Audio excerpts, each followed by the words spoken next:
بسم اللہ الرحمن الرحیم۔ السلام علیکم اسٹوڈنٹس،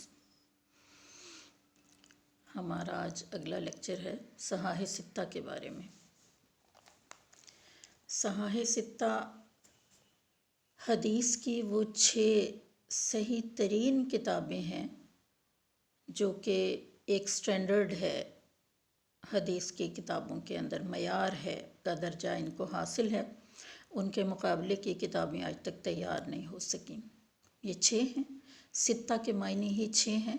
صحاح صحیح ترین، پہلی ہے صحیح بخاری، پھر صحیح مسلم، سنن ابی داؤد، جامع ترمذی، سنن نسائی اور سنن ابن ماجہ۔ ہم ان کے بارے میں دیکھتے ہیں کہ یہ محدثین نے ان سب کتابوں کو، سب کا اس بات کے اوپر اجماع ہے کہ یہ بہترین کتب ہیں حدیث کی۔ اب ان کے مؤلفین کا اور ان کے تعارف اور ان کتابوں کے جو خصوصیات ہیں وہ ہم پڑھیں گے۔ سب سے پہلے آپ دیکھیں کہ صحیح بخاری، جس کا درجہ جو ہے وہ محدثین نے قرآن کے بعد جو دنیا میں سب سے صحیح ترین کتاب ہے، وہ اس کو مانا ہے کہ وہ الجامع الصحیح ہے جو امام بخاری کی ہے۔ امام بخاری رحمۃ اللہ علیہ، ان کا نام ابو عبداللہ، کنیت محمد بن اسماعیل بخاری ان کا نام تھا۔ یہ 194 ہجری میں پیدا ہوئے۔ ابھی امام صاحب بہت چھوٹے تھے، آپ کے بچپن میں آپ کے والد کا انتقال ہو گیا اور آپ کی پرورش آپ کی والدہ نے کی۔ امام صاحب بچپن میں ہی ان کے نابینا ہو گئے تھے اور آپ کی والدہ نے دعا کی اور اللہ نے آپ کی بینائی لوٹا دی۔ ابتدائی تعلیم امام صاحب نے حجاز، عراق، خراسان اور شام جا کر جو ہے وہ حاصل کی، علم حدیث حاصل کیا۔ اس زمانے میں یہ حدیث کے بہترین جو مراکز تھے یہی والے تھے۔ امام بخاری کا حافظہ بہت بے مثال تھا۔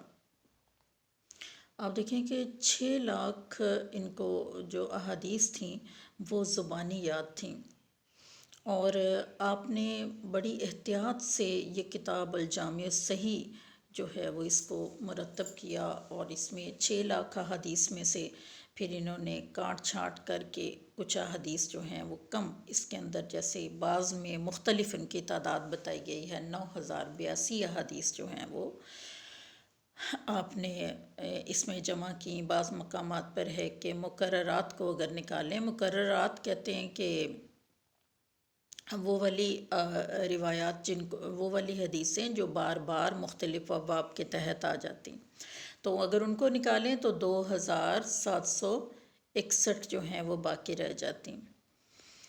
تو آپ امام بخاری جو ہے وہ حدیث کی اس کتاب کو مرتب کرنے کے بارے میں لکھتے ہیں کہ اس کی وجہ کیا بنی کہ آپ اپنے استاد اسحاق بن راہویہ کی مجلس میں ان سے کسب فیض کیا کرتے تھے، حدیثیں پڑھا کرتے تھے، تو آپ کے استاد یہ کہا کرتے تھے کہ کاش میرے شاگردوں میں سے کوئی ہو جو کہ صحیح حدیثوں کو موضوع اور ضعیف سے الگ کر دے۔ تو امام صاحب کہتے ہیں کہ میرے دل میں اس بات کا شوق پیدا ہوا کہ میں یہ کام کروں، تو اللہ تعالیٰ نے آپ دیکھیں کہ خواب دکھایا۔ فرماتے ہیں کہ میں نے خواب دیکھا کہ جس میں نے دیکھا کہ آپ صلی اللہ علیہ وسلم جو ہیں وہ سو رہے ہیں، اور آپ کے اوپر، جسم مبارک کے اوپر جو مکھیاں بیٹھ رہی ہیں، وہ پنکھا جھل رہا ہوں میں اور ان مکھیوں کو میں اڑا رہا ہوں۔ صبح اٹھ کر میں نے اپنا یہ خواب ایک ماہر معبر کے سامنے پیش کیا اور ان سے اس کی تعبیر پوچھی، تو انہوں نے بتایا کہ ایسا خواب دیکھنے والا جو ہے شخص آپ صلی اللہ علیہ وسلم کے اوپر باندھا جانے والا جھوٹ دور کرے گا۔ یعنی گویا یہ بالکل کلیئر ایک بات تھی کہ جو موضوع روایات بالخصوص جو راویوں نے کچھ لوگوں نے گھڑ کر خود سے آپ صلی اللہ علیہ وسلم کی طرف منسوب کی ہیں، وہ آپ ان کو الگ کر دیں گے صحیح سے۔ تو امام صاحب نے آپ دیکھیں کہ راویوں کی چھان پھٹک کا معیار جو ہے وہ اتنا اعلیٰ قائم کیا کہ اس میں بڑی عرق ریزی سے کام لیا، اور ایک بڑا ہی کڑا معیار تھا احادیث کو پرکھنے کا۔ یہی وجہ ہے کہ بخاری جو صحیح بخاری کی تمام احادیث جو ہیں وہ صحیح ہیں، اور امام بخاری رحمۃ اللہ علیہ کی وجہ شہرت یہی الجامع الصحیح ہے، جس کو ہم عرف عام میں بخاری کہتے ہیں، صحیح بخاری۔ لیکن انہوں نے جو ہے وہ رجال حدیث پر بھی ایک تاریخ کبیر جیسی بے مثال کتاب بھی لکھی ہے، جس کی 9 جلدیں ہیں۔ رجال حدیث کہتے ہیں کہ وہ راویان حدیث، ان کی زندگی کے احوال جنہوں نے حدیثیں روایت کی ہیں۔ اس کے علاوہ بھی آپ نے آداب زندگی پر بھی ایک کتاب لکھی، الادب المفرد۔ تو اس لحاظ سے آپ دیکھیں صحیح بخاری کی شرحیں بہت ساری لکھی گئیں، سب سے زیادہ ان میں تقریباً کی تعداد جو ہے وہ 82 ہے۔ تو آپ دیکھیں کہ یہ کسی اور کتاب کو جو ہے وہ یہ اعزاز نہیں ملا۔ صحیح بخاری جو ہے وہ اس کی خصوصیات ہم دیکھتے ہیں کہ یہ صحیح احادیث کا پہلا مجموعہ ہے جس کی تمام احادیث جو ہیں وہ صحیح ہیں، اور ان کی کوئی بھی مثال نہیں۔ اس کے جو تراجم ہیں، اس کے ابواب کے جو تراجم ہیں، وہ امام بخاری کی ذہانت کا اس میں ثبوت ہمیں ملتا ہے۔ بہت سے ان میں معنی جو ہیں وہ چھپے ہوئے ہیں، تو ان کے تراجم سے ہمیں اندازہ ہوتا ہے پڑھ کر۔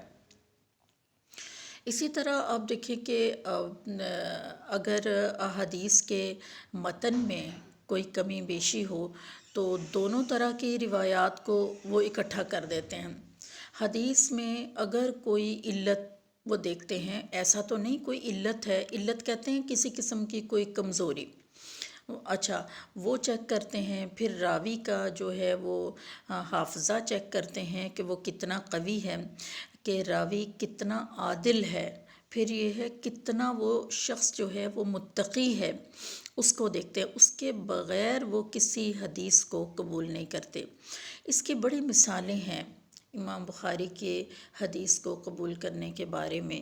ایک دفعہ امام صاحب کسی ادھر شخص کے پاس گئے حدیث کا پوچھنے کے لیے کہ اس نے حدیث آپ صلی اللہ علیہ وسلم سے یا اگلے راوی سے سنی ہے، تو دور سے انہوں نے دیکھا کہ وہ شخص جو ہے وہ اپنے گھوڑے کو جھولی پھیلا کر کھڑا تھا، دور گھوڑا تھا، اس کو وہ اپنی طرف بلا رہا تھا۔ امام صاحب کھڑے ہو کے دیکھنے لگے دور سے ہی کہ یہ کیا کرتا ہے۔ تو قریب جب گھوڑا آیا تو اس کی جھولی کے اندر دانہ وغیرہ کچھ بھی نہیں تھا، اور اس نے اپنی جھولی کو جھاڑا اور گھوڑے کی لگام پکڑ کر اس کو لے کے چل پڑا۔ تو امام صاحب دور سے ہی واپس آ گئے، انہوں نے اس سے حدیث پوچھی ہی نہیں کہ جو شخص گھوڑے کے ساتھ جھوٹ بول سکتا ہے، جھوٹا کام کر سکتا ہے کسی جانور کے ساتھ، تو وہ مجھے کیا سچ بتائے گا۔ اس حد تک انہوں نے احتیاط سے کام لیا۔ پھر آپ دیکھیں کہ امام صاحب ایک مرتبہ ادھر سفر میں تھے، سمندر میں، یہی حدیث کے طلب حدیث کے سلسلے میں کسی سفر میں آ رہے تھے، کشتی میں آپ کے ساتھ اور بھی بہت سارے لوگ جو ہیں سوار تھے، اور آپ کے پاس ایک تھیلی تھی، اس کے اندر اشرفیاں تھیں۔ ایک شخص پاس بیٹھے ہوئے نے وہ اشرفیاں دیکھ لیں، اور اس نے آہستہ سے بات کرنا شروع کر دی کہ میرے پاس جو ہیں وہ اشرفیاں تھیں جو کہ کدھر گئی ہیں۔ ادھر ادھر ہاتھ مارنے لگا کہ بھئی میں الزام لگا دوں گا کہ میری اشرفیاں جو ہیں وہ کسی نے چرا لی ہیں۔ امام صاحب نے چپکے سے وہ اپنی وہ تھیلی جو ہے وہ سمندر میں پھینک دی، کسی کو پتہ بھی نہیں چلا۔ جب کنارے پہ پہنچے اس کے بعد جو ہے وہ شخص پوچھنے لگا کہ آپ کے پاس جو اشرفیاں تھیں وہ کدھر گئیں؟ تو امام صاحب نے کہا کہ میں نے اپنی ذاتی اشرفیاں سمندر میں اس لیے ڈال دیں کہ اگر میرے اوپر یہ الزام بھی لگ گیا، الزام بھی لگ گیا کہ حالانکہ سب لوگوں کو معلوم تھا آپ کی سچائی کے بارے میں، ایسی بات نہیں تھی، لیکن اگر شک بھی گزر گیا تو میں نے جو حدیث کے متعلق اتنا کام کیا ہے، میری ساری محنت جو ہے وہ ضائع ہو جائے گی۔ تو اس لیے اپنا مالی نقصان جو ہے وہ گوارا کر لیا اس کے اوپر، کہ علمی نقصان جو ہے وہ بہت بڑا تھا اس سے۔ تو اسی طرح آپ دیکھیں کہ راویان حدیث بھی آپ نے وہی لیے، انہی کے بارے میں جو ہے وہ بڑی احتیاط سے کام لیتے تھے حدیث کو روایت کرتے ہوئے۔ اسی طرح آپ دیکھیں کہ بخاری کی جو احادیث ہیں ان میں سے جن احادیث کے اوپر جرح بھی کی گئی ہے تو اس کا محدثین کے پاس بھی جواب موجود ہے اور ان کا دفاع بھی کیا گیا ہے۔ تو اس لیے صحیح بخاری کی جو صحت حدیث پر کوئی کلام نہیں ہوا، اور جن راویوں پر جرح کی گئی ہے وہ مسلم کے مقابلے میں بہت کم ہیں، یعنی صحیح مسلم۔ جرح سے مراد ہے کہ کچھ چھوٹا موٹا کوئی اعتراض اس قسم کا کہ اس کے اندر یہ کمزوری یا یہ کمی ہے، لیکن اس کا بھی جواب جو ہے محدثین کے پاس موجود ہے اور انہوں نے اس کو بھی بیان کیا ہے۔ پھر یہ بھی ہے کہ امام بخاری نے جتنے راویان حدیث ہیں ان کے پہلے طبقے سے روایات لی ہیں، جبکہ بہت کم دوسرے طبقے سے حدیثیں روایت کی ہیں۔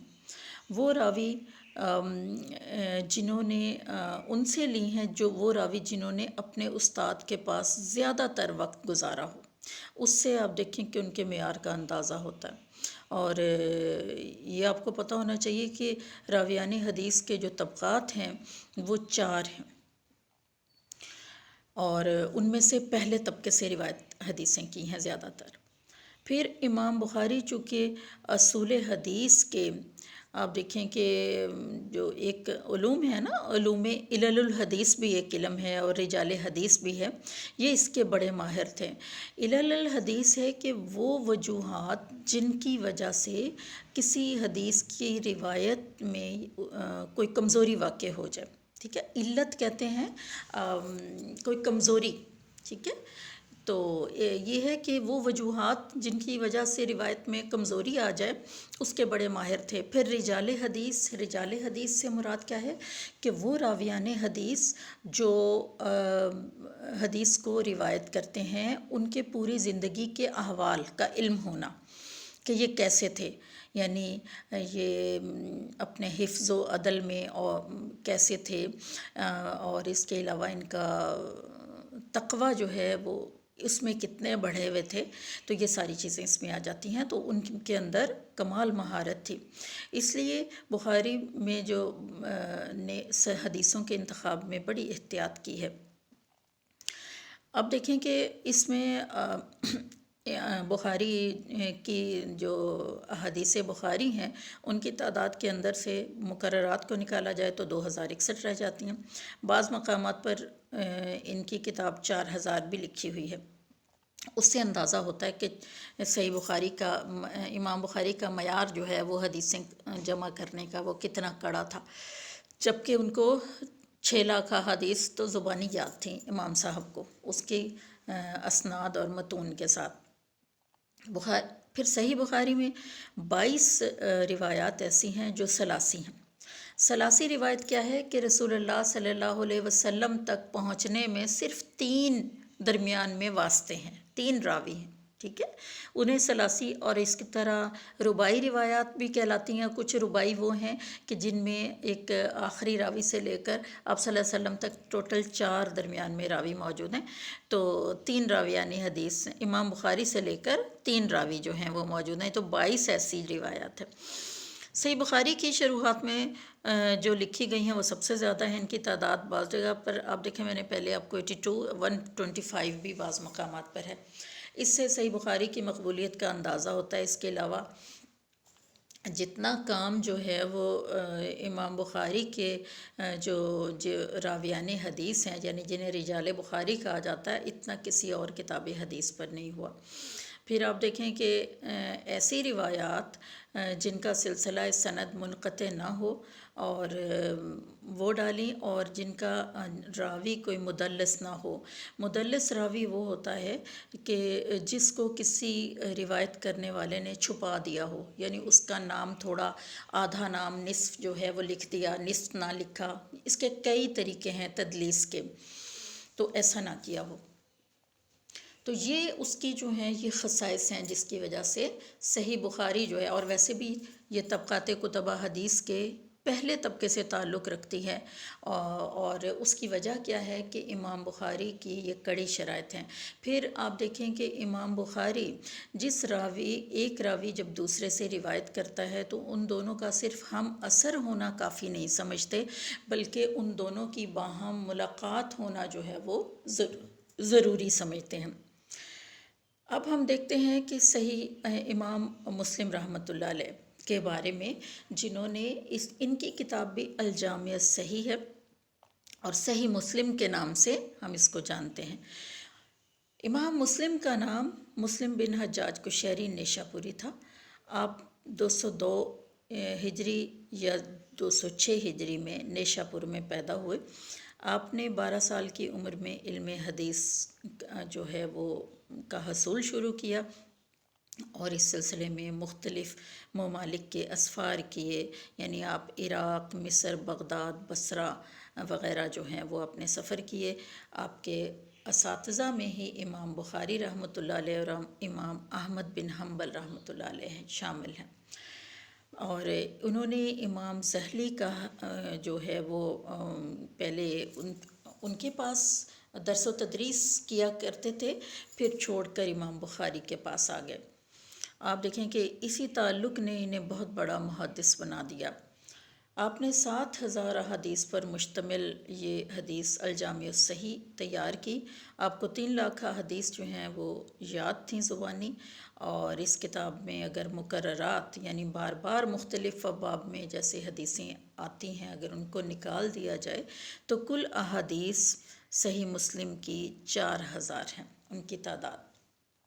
اور اس کتاب کو مرتب کرنے میں 15 برس کا عرصہ جو ہے وہ لگا، اور امام صاحب جو ہیں ان کی وفات 261 ہجری میں ہوئی نیشا پور میں۔ اور صحیح مسلم کو صحیح بخاری کے بعد دوسرا درجہ محدثین کے ہاں حاصل ہے، اور اس کی بھی تمام احادیث صحیح ہیں۔ صحیح بخاری کے بعد یہ اعزاز صرف اسی کتاب کو حاصل ہے اور کسی اور کتاب کو نہیں۔ اور جس حدیث پر امام بخاری اور مسلم دونوں کا اتفاق ہو جائے، اس حدیث کو متفق علیہ کہتے ہیں۔ آپ نے بہت سی حدیثوں کے اینڈ میں پڑھا ہوگا متفق علیہ حدیث، اس کا مطلب ہے کہ یہ دونوں کتابوں کے اندر حدیث موجود ہے، اس سے اس کا درجہ اور بھی بڑھ جاتا ہے۔ تو اس کے علاوہ آپ دیکھیں کہ ان کی بھی 14 شرحیں لکھی گئی ہیں، جس میں امام نووی کی شرح جو ہے وہ بہت اعلیٰ بڑی زبردست ہے۔ صحیح مسلم کے خصائص میں آپ دیکھیں کہ سب سے بڑی بات یہی ہے کہ صحیح مسلم کے بعد اس کے اندر جو ہے وہ اس کا درجہ ہے صحیح بخاری کا، اور مسلم کے جو مقدمے میں روایت کے اصول تفسیر، اصول فقہ، ادب، نحو وغیرہ بیان کیے گئے ہیں۔ اور اس کے علاوہ اس میں جو اس کی ترتیب ہے اس میں کوئی حدیث کی کتاب اس کے برابر کی نہیں ہے۔ اور صحیح مسلم میں جو رباعی روایات ہیں اس میں تقریباً ان کی تعداد جو ہے وہ 80 ہے، 80 یعنی، اس میں نبی کریم صلی اللہ علیہ وسلم اور امام صاحب کے درمیان صرف 4 واسطے پائے جاتے ہیں۔ پھر یہ ہے کہ صحیح مسلم کی شرحیں جو ہیں صحیح بخاری کے بعد سب سے زیادہ اسی کی ہیں۔ ان میں عربی میں آپ دیکھیں کہ امام نووی، اور اردو میں مولانا شبیر احمد عثمانی کی ہے شرح۔ پھر اس کے علاوہ السراج الوہاب وہاج لکھی ہے نواب صدیق حسن خان نے، اور علامہ سیوطی کی الدیباج علی صحیح المسلم، یہ بھی ان کی شروح میں شامل ہے۔ ان کا حدیث لینے کا معیار بہت بلند ہے، بلکہ امام بخاری والا ہی ہے، کیونکہ یہ امام بخاری کے شاگرد ہیں۔ فرق صرف یہی ہے کہ راویان حدیث کی ملاقات کو بھی امام بخاری جو ہے وہ شرط قرار دیتے ہیں، لیکن امام مسلم صرف ان کی آپس میں ہم اثر ہونے کو ہی کافی سمجھتے ہیں۔ یعنی ایک راوی جب دوسرے راوی سے حدیث لے رہا ہے تو اگر وہ ہم اثر ہیں تو امام مسلم اس کی روایت کو لے لیتے ہیں، لیکن امام بخاری ان کی باہم ملاقات کو بھی ضروری سمجھتے ہیں۔ آپ دیکھیں کہ یہ امام صاحب احادیث لیتے وقت زیادہ تر پہلے طبقے سے اور دوسرے طبقے سے لیتے ہیں حدیثیں۔ طبقات جو محدثین کے طبقات جو میں نے آپ کو پہلے بتایا 4 ہیں، ان میں سے پہلے اور دوسرے طبقے کے محدثین سے روایت لکھتے ہیں تاکہ حدیث کا معیار جو ہے وہ بلند ہو، اور اس سے نیچے بہت کم آتے ہیں۔ اس کتاب کی جو تمام حدیث ہیں وہ صحیح ہیں، اور یہ آپ دیکھیں کہ حدیث کی یہ دونوں کتابیں جو ہیں وہ صحیح بخاری اور صحیح مسلم، یہ طبقات کتب حدیث جو ہیں ان کے پہلے درجے سے ان کا تعلق ہے۔ امام مسلم اصول حدیث میں علل الحدیث اور جرح و تعدیل کے بھی امام تھے۔ میں نے پہلے پیچھے آپ کو بتایا کہ علل الحدیث جو ہے یہ وہ وجوہات ہیں جن کی وجہ سے کوئی روایت کمزور ہو جاتی ہے، اور جرح و تعدیل یعنی جو کہ ان کے اوپر راویان حدیث کے اوپر اور حدیثوں کے اوپر جو جرح کی گئی ہے، پھر اس کے بعد ان کا ایک معیار جو ہے وہ قائم کیا گیا ہے، تو یہ اس کے امام تھے۔ اس لیے صحیح مسلم میں یہ ظاہر ہے انہوں نے اس چیز کا بھی خیال رکھا، اور اس سے اس کا کتاب کا معیار بڑھ گیا۔ تو آپ دیکھیں کہ یہ جو ہے انہوں نے اپنی کتاب میں صرف وہ حدیثیں لی ہیں جن کی صحت پر تمام جو ہیں محدثین کا اجماع بھی ہے، یعنی تمام شیوخ کا اجماع ہے، اور اس کے علاوہ ایک ہی مفہوم کی حدیثیں اگر 2 مختلف راویوں سے مروی ہوں تو الفاظ کے اختلاف کا ذکر کر کے اس کی صرف ایک ہی سند لکھ دیتے تھے، اور وہاں واللفظ للفلاں لکھتے تھے۔ راوی کا نام یا کنیت کا ذکر کرتے ہوئے بعض اوقات یعنی کہہ کر بھی اس کی وضاحت کی ہے امام صاحب نے۔ تو یہ دیکھیں کہ یہ ان کے جو ہے اتنا اعلیٰ جو ہے وہ ان کا معیار تھا، جس کی وجہ سے یہ بھی اس پہلے درجے کے اندر کتاب جو ہے وہ شامل ہے، اور ان دونوں کتابوں کو صحیح بخاری اور صحیح مسلم دونوں کو صحیحین کہا جاتا ہے۔ اور اب اس کے بعد ہے یہ جو ہے امام ابو داؤد کی کتاب سنن نبی داؤد۔ امام ابو داؤد آپ دیکھیں کہ پہلی بات تو یہ ہے کہ یہ سنن ہے۔ سنن ایسی حدیث کی ایسی کتاب کو کہتے ہیں جس میں احکام کی احادیث جمع ہوں اور ان کی ترتیب فقہی ابواب کے مطابق ہو۔ یہ امام ابو داؤد سلیمان بن اشعث سجستانی کی تالیف ہے۔ ابو داؤد جو ہے وہ ان کی کنیت ہے۔ آپ رحمۃ اللہ علیہ 202 ہجری میں سجستان میں پیدا ہوئے، اور جو آج کا افغانستان ہے یہ اس میں واقع ہے۔ آپ نے حصول علم حدیث کے سلسلے میں بڑی مشکلات جو ہیں اٹھائیں اور سفر کیے لمبے لمبے۔ آپ کو 5 لاکھ احادیث جو ہیں وہ زبانی یاد بھی تھیں، اور اس میں سے 4800 حدیثیں آپ نے اس میں سے سلیکٹ کیں جو صحیح تھیں، اور ان کو اپنی سنن نبی داؤد ان کے ساتھ مرتب کی۔ 275 ہجری میں بصرہ میں آپ کا وصال ہو گیا تھا، اور یہ اس کی ترتیب فقہی ابواب کے مطابق ہے، اور اس کے اندر آپ دیکھیں کہ اس کی کیا خصوصیات ہیں۔ یہ طبقات کتب حدیث کے دوسرے طبقے سے اس کا تعلق جو ہے وہ ہے۔ اور یہ جو حدیث کی کتاب ہے اس میں آپ دیکھیں کہ اس میں احکامی احادیث کو امام صاحب نے فقہی ابواب کے اعتبار سے جمع کیا ہے، اور یہ فقہ کے جو ماہر لوگ ہیں ان کے یہ بہت کام آتی ہے، کیونکہ اس میں کسی بھی مسئلے کا حل اگر تلاش کرنا ہو تو بڑی آسانی سے مل سکتا ہے۔ پھر انہوں نے صحیح روایات کو منتخب کر کے ہی احادیث کو لیا ہے، جس سے اس کا مقام بھی بڑھ گیا ہے۔ اس میں موجود اگرچہ تمام احادیث صحیح نہیں، لیکن اکثریت جو ہے وہ صحیح احادیث کی ہے۔ دو یا دو سے زائد صحیح جو اسناد ہیں، اگر ان سے جو حدیث روایت ہوئی، اس سند کو ترجیح دیتے ہیں جو عالی ہو، یعنی جس کا مقام جو ہے وہ بلند ہو۔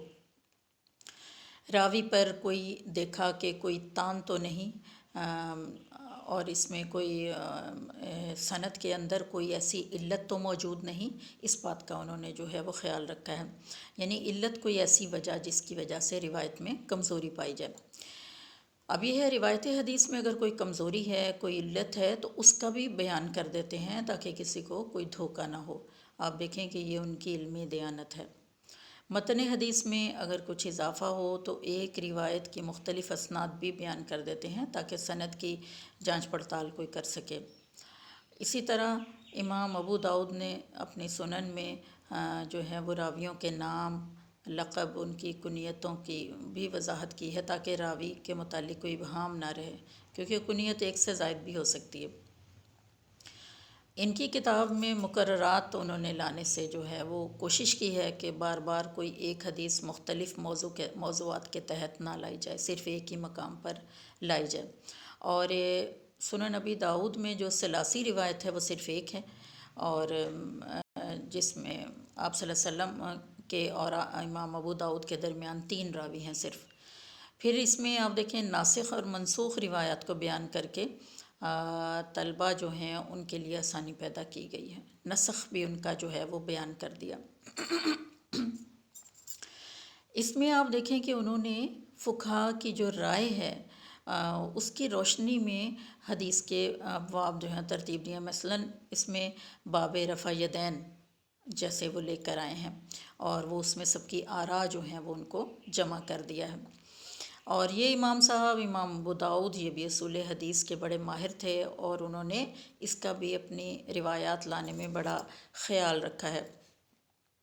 محدثین میں آپ دیکھیں کہ اس کو بھی بڑا مقبول عام ہے، یہ قبولیت کا درجہ اس کو حاصل ہے اس کتاب کو، اور فقہاء کرام جو ہیں وہ سنن ابی داؤد کو بہت پسند کرتے ہیں، کیونکہ مسائل کو اخذ کرنا جو ہے وہ ان کے لیے اس کتاب کے اندر سے رہنمائی لینا بہت آسان ہے۔ اس کی بھی بہت ساری شرحیں جو ہیں وہ لکھی گئیں۔